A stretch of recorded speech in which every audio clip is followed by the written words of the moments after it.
तो वेलकम। और बात कर रहे हैं हम एसएससी सीजीएल 2023 के लिए जनरल अवेयरनेस के तहत इंडियन पॉलिटी पर वित्त आयोग के बारे में, इसकी संरचना और इसके कार्य क्या क्या है उसके बारे में।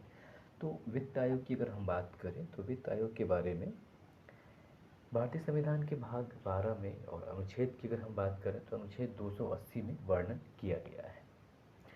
और ये जो वित्त आयोग है ये अर्ध न्यायिक निकाय के रूप में इसे जाना जाता है, यानी इसका जो कार्य है वो अर्ध न्यायिक प्रगति का है। इसके अलावा इसका गठन यानी कि वित्त आयोग का गठन जो है राष्ट्रपति के द्वारा हर 5वें वर्ष या अगर ज़रूरत पड़े तो उससे पहले भी किया जाता है। यानी कि वित्त आयोग का गठन 5 वर्ष के लिए किया जाता है और मतलब ये है कि समय से पहले भी कभी कभी इसका गठन कर दिया जाता है। और तो अनुच्छेद 280 में बताया गया है वित्त आयोग के बारे में, जबकि अनुच्छेद 280 के क में बताया गया है कि जो इनकी योग्यता और चयन कैसे करना है इसके बारे में बताया गया है अनुच्छेद 280 एक में। और 280 ख में वित्त आयोग के कार्य के बारे में बताया गया है।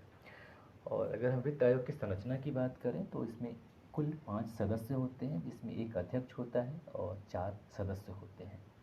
और इनकी जो सदस्यों की योग्यता और चयन विधि है इसको निर्धारित करने का अधिकार संसद को दिया गया है और इसके लिए 1951 में एक नियम बनाया गया था। तो इसी के तहत संसद जो है वो आयोग के अध्यक्ष और संसद जो सदस्य हैं इसके आयोग के, इनकी विशेष योग्यताओं का निर्धारण किया गया है, जिसके आधार पर इनका चयन किया जाता है।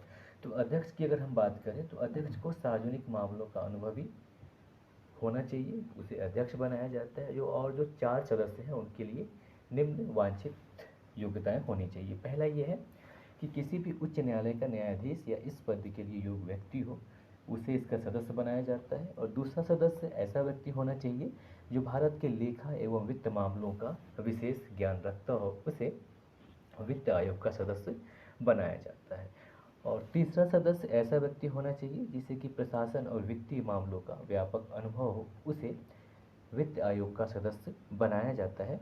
और चौथा व्यक्ति चौथा सदस्य जो होता है ऐसे व्यक्ति को बनाया जाता है जिसे कि अर्थशास्त्र का विशेष ज्ञान हो।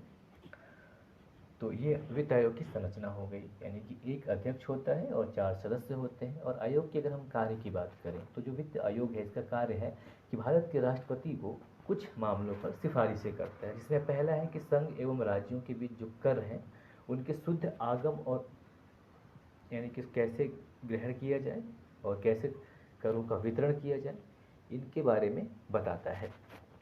दूसरा कि जो भारत की संचित निधि है उसमें से राज्यों के राजस्व में सहायता प्रदान करना है तो कैसे प्रदान करता है। इसके अलावा जो राज्य वित्त आयोग होता है उसके द्वारा जो सिफारिश की जाती है उसके आधार पर राज्य में जो नगर पालिका होती हैं, पंचायत होती हैं, और उनमें जो संसाधनों के लिए जो राज्य की संचित निधि है उसके संवर्धन के लिए आवश्यक उपाय बताने का कार्य जो है वित्त आयोग करता है।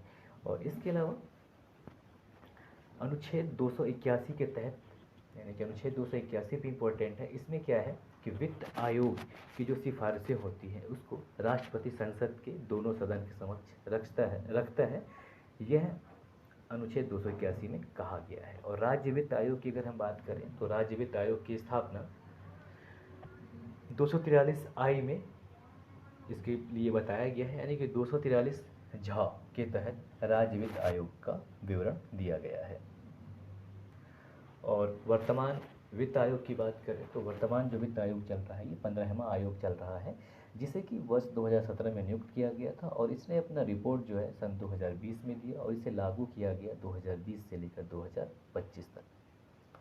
और जो वर्तमान वित्त आयोग के अध्यक्ष हैं वो NK सिंह हैं और ये 15वां वित्त आयोग चल रहा है। और 14वें वित्त आयोग की बात करें तो YV रेड्डी थे, जिन्होंने 2013 में नियुक्त किया गया था और 2014 में इन्होंने अपना रिपोर्ट प्रस्तुत किया। और 2015 से 2020 क्रियान्वयन वर्ष था।